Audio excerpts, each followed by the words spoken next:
There's about 2 months left in the Major League Baseball season, and it feels like almost every single team has an actual chance of making the playoffs. Now, I'm not talking about the Marlins, the Orioles, the Tigers, none of those teams. But if you look at the National League, there is a plethora of teams that are competing for a wildcard spot, as well as a division title. With the races being so close, with a lot of teams having so much talent, the competition is at an all-time high, which means that the teams need to step up, and in order for them to step up, they need their best players to be at the top of their game. So in today's video, I'm going to go ahead and give you the 10 players that I feel need to step up the most in order for their teams to make the playoffs in 2019. As always, if you guys do enjoy these videos, make sure to leave a like on it. That's the best way to show your support. Subscribe if you're new and you enjoy the content. If you love baseball, this is the place to be. Make sure to hit that sub button, join the team. Remember to get in the comments section down below. Let me know your thoughts and opinions on the players that I include in this video. Let me know if you like them or if there's someone I left out. Don't forget to follow me on Twitter and Instagram at GiraffeNeckMarc. Links are in the description. Hint, hint, going to be doing a giveaway over on Instagram tonight, so you're going to want to follow that. And of course, if you guys want to buy any tickets to sports games or anything that requires tickets, make sure to head on over to SeatGeek and use the code Giraffe to save yourself $20 off your first purchase. Now let's address the elephant in the room right now, my voice. I went to the Mets game this weekend. There was a vlog about it uploaded yesterday. So that's why my voice is a little raspy, a little more sultry than usual, but it should be back eventually. And keeping it on the topic with the New York Mets, let's start off with a player on the New York Mets that I feel like needs to step up big time. And that of course is going to be Edwin Diaz. Oh man, what a mess of a season it's been for him. A complete nightmare. Everybody knows about the huge Diaz and Cano trade the Mets made this offseason, hemorrhaging their future, getting rid of a ton of prospects in order to get an aging second baseman and a young star closer. Well, that young star closer has not pitched well in 2019. Like I said, it has been a nightmare for him. Through 49 appearances this year, he's 1-6 with a 5.6 ERA and a 1.467 whip, both career highs. His strikeouts are down, his walks are up, he's given up an insane amount of home runs, and hitters are just teeing off with career high in hits as well. After a fantastic season in 2018 where Diaz was considerably one of the best closers in all of baseball, a dominant year out in Seattle, the Mets took a big risk trading for him in order to make the team better for 2019, and right now that just hasn't been the case. If the Mets want to have true success in the 2019 season, they need Edwin Diaz to return to his all-star form, because right now he can't stop a nosebleed. If he doesn't get any better, the Mets are in trouble. Keeping it in the National League East, we're going to be talking about a certain $300 million man that plays for the Philadelphia Phillies. Yeah, it's Bryce Harper. Now, by no means is Bryce Harper having a bad season. He's actually still fairly productive, but the Phillies didn't bring in Bryce Harper to just be a productive player. He was meant to be an MVP caliber guy every single season. That's why he's getting paid 13 years, $330 million.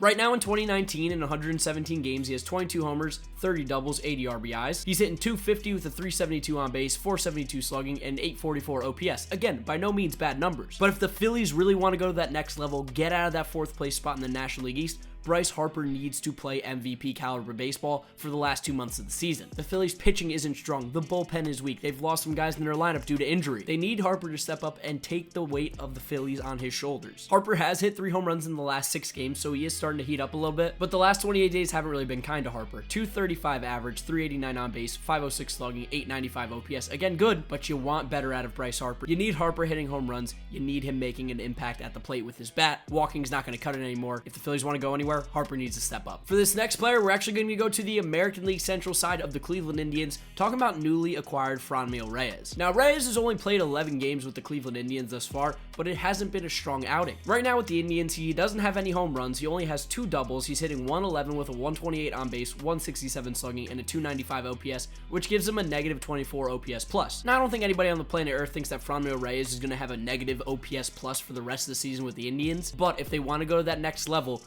Reyes needs to step up and put up the power numbers that he did for San Diego previously. In 99 games with San Diego this year, Reyes had 27 home runs and 9 doubles to drive him 46 RBIs, a slugging percentage of .536, OPS at .849. The Indians traded away Trevor Bauer. They hurt their pitching staff a little bit, but it was in order to get these big bats into their lineup, Reyes being one of them. Reyes needs to be in the middle of that lineup, hitting for home runs, hitting for power, being a beast at the plate, so it's time to step up. Sticking with the power hitter theme, we're actually going to head out west in the American League, go to the Oakland A's slugger Chris Davis, who's having the worst seasons of his career thus far in 2019. Now, this guy pretty much hits .247 every year. He's not a high average hitter, but he has always put up big power numbers. And this year, he hasn't done either. In 98 games, Chris Davis has 17 home runs, 8 doubles, and 53 RBIs. He's hitting a career worst .228 with a .299 on base, 392 slugging, which is by far the lowest of his career, and a 691 OPS. Those numbers are just straight up unacceptable for Chris Davis and the Oakland A's. Davis, the last 3 seasons, has hit 40 plus home runs every single year,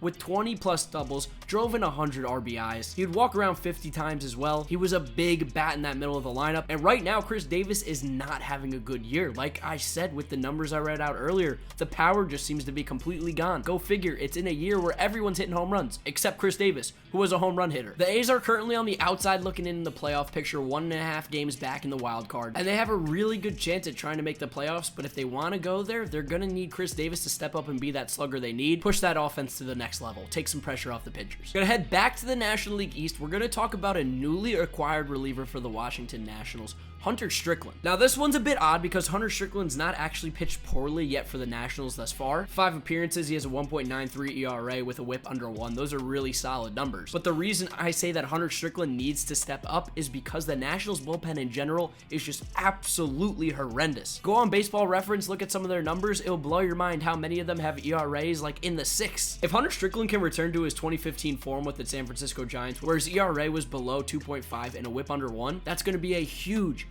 weight lifted off the shoulders of the Nationals bullpen, because right now there's just nobody else in that bullpen that can help lead them to the 9th inning safely. While they did make improvements, they need those guys to step up, and I think Hunter Strickland's going to be that X factor. If he pitches well, you see the Nationals in the playoffs. If he's pitching poorly, the Nationals don't make it. Speaking of another reliever in the National League East, Shane Green for the Atlanta Braves. It's time to step up, bud. You need to put your big boy pants on, and you need to start pitching well again. Now, as a Met fan, I hope he doesn't pitch well, but as a fan of baseball, the Atlanta Braves need Shane Green to go back to his form like he was in Detroit. Now, I'm not sure it's because he's playing in games that actually matter now, as opposed to playing for the Tigers, who are trying to win 50 games this year, but in the 5 games that he's pitched in for the Braves, he really hasn't looked great. An 11.25 ERA in 4 innings, he's allowed 11 hits, 5 runs, 2 home runs. He's walking guys way more than he was. A whip at 3.25, giving up almost 25 hits per 9, 4.5 home runs, 4.5 walks, and only striking out 9. Now, yes, these numbers are inflated because it's an extremely small sample size, but if the Braves can't get Shane Green to be at the top of the line closer like he was out in Detroit at the beginning of the year, they're going to be in a lot of trouble. Their weakest spot on that team is going to be the bullpen. If they truly want to be World Series contenders, they need Shane Green along with that entire bullpen to step up. Melanson too could have been listed on here. Chris Martin. Any of the guys they traded for haven't pitched well so far. Keeping on that reliever bullpen theme, we're going to go now to the National League Central, to the Chicago Cubs, and a player who's been a huge part of their success in the past, Pedro Strop. Since joining the Cubs in 2013, Pedro Strop has not had an ERA above 3 with them in his seasons with them, except for 2019, where 2019 is probably one of the worst years of his career thus far with the Cubs. In 34 appearances, he has a 4.85 ERA with a whip at 1.46, 9.4 strikeouts per 9, 3 walks per 9. The big problem for him, though, has been the home runs. 1.5 home runs per 9 inning, 7.3 hits. The hits and the home runs, they've definitely gone up in 2019. Then again, it's probably the ball, but still, it's an issue for him. With the Cubs bullpen not being incredibly strong, Kimbrel's currently hurt. Other guys are not really pitching to their fullest capability. They cut Brad Brock recently. It's time for Pedro Strop to step up and be that dominant reliever that the Cubs could rely on in the 7th, the 8th, maybe even the 9th inning in the past. For one of the more disappointing seasons of 2019, I think you got to head out to Milwaukee, and I'm not talking about Travis Shaw for this one. I'm going to go with Lorenzo Cain. When you go back and look at the Brewers team of 2018, one of the reasons why they had so much success was because of Lorenzo Cain. He set the table at the top of the order. He'd get on base. He'd steal some bases. He didn't strike out a lot. He was just a pesky player along with playing Gold Glove defense out in center field. 2019, it's been a completely different story. He's not hitting for average. He's not really getting on base that much. His OPS is abysmal. He's not hitting for any power. So far in 2019, through 110 games, Lorenzo Cain has 8 home runs, 25 doubles, no triples, and 39 RBIs, stealing only 14 bases at the time. 251 average with a 318 on base, 362 slugging, and an OPS at 680. Milwaukee definitely has a lot of issues on their roster. Their pitching could be better. Their bullpen needs to step up a little bit more. And one of the ways to fix that problem is to have Lorenzo Cain return to his old form. When he's on, he's one of the toughest batters to face at the top of the order. But right now for the Brewers, Lorenzo Cain's almost a guy you want to face. He's not doing much for them. If they want to be successful, he's got to step up. For our 9th player of today's video, we're going to go back to the American League East and talk about the Boston Red Sox, who in general have just been a complete disappointment. They need to step up completely as a team, but one player in particular really needs to get his stuff together, and that's Chris Sale. Man, Chris Sale, talk about disappointing in 2019. He's been one of the most dominant pitchers in the game since 2012, arguably the second best lefty in the game behind Clayton Kershaw. But if you saw him pitch in 2019, you'd question how he was ever good. Through 24 starts thus far, he's 6-11 with a 4.41 ERA, which is a career high by a pretty good amount. His whip is still relatively low at 1.088, and he is striking striking out more batters than he ever has in his career, but he's also given up a lot more hits than he normally does. He's given up the long ball, and his walks are also up. There's just something a bit off. He's not as dominant as he used to be. And for the Boston Red Sox, who have a pretty bad starting rotation this year to begin with, they need their ace to go out there every 5 days and give them 7 or 8 innings of strong baseball, and right now Chris Sale is just not doing that. And then last but not least for today's video, we're going to go back to the National League Central and talk about Matt Carpenter, who again just really disappointing season for the Cardinals. Now, he's only played in 88 games, but his numbers are pretty abysmal. Some of the worst of his career, if not actually, yeah, they are the worst. I'm looking at his Baseball Reference, they're bad. 10 home runs, 13 doubles, 2 triples, 31 RBIs. He's hitting .217, which is by far a career low. .322 on base percentage for a guy who's always seems to be approaching .400 there. Slugging percentage at .367, which is just, wow, really bad. And an OPS at .689 to give him an OPS plus of 83. Those are just not all-star quality numbers. Those are not Matt Carpenter quality numbers. He exploded for power last year, 36 home runs, a career high. But since 2015, he's hit more than 20 home runs every single season. He's not getting on base as much as he used to. He's not hitting extra base hits. At least if he wasn't hitting home runs, he'd give you 40 plus doubles a year. But with only 10 homers, 13 doubles, and 2 triples, I mean 25 extra base hits on the season for Matt Carpenter, that is not acceptable. The Cardinals need Matt Carpenter. He needs to play better. So those are the 10 players that I feel like need to step up the most at the end of the 2019 season for these final 2 months. If you want to make your team go from pretender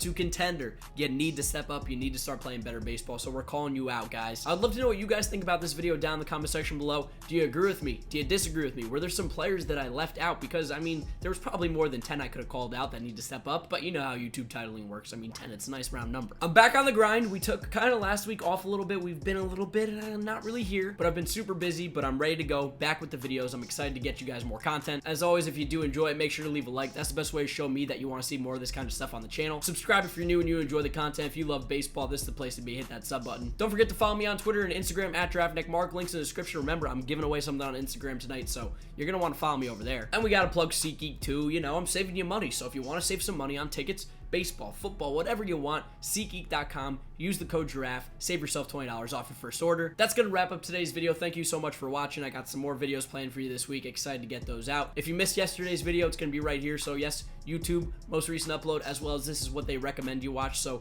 click one of those. I'm telling you, you're not going to regret it. It's good stuff. Thank you so much for the amazing support. Thank you for watching this video. And I'll see you all tomorrow for another video. Hopefully my voice sounds a little bit better than it does today. Bye.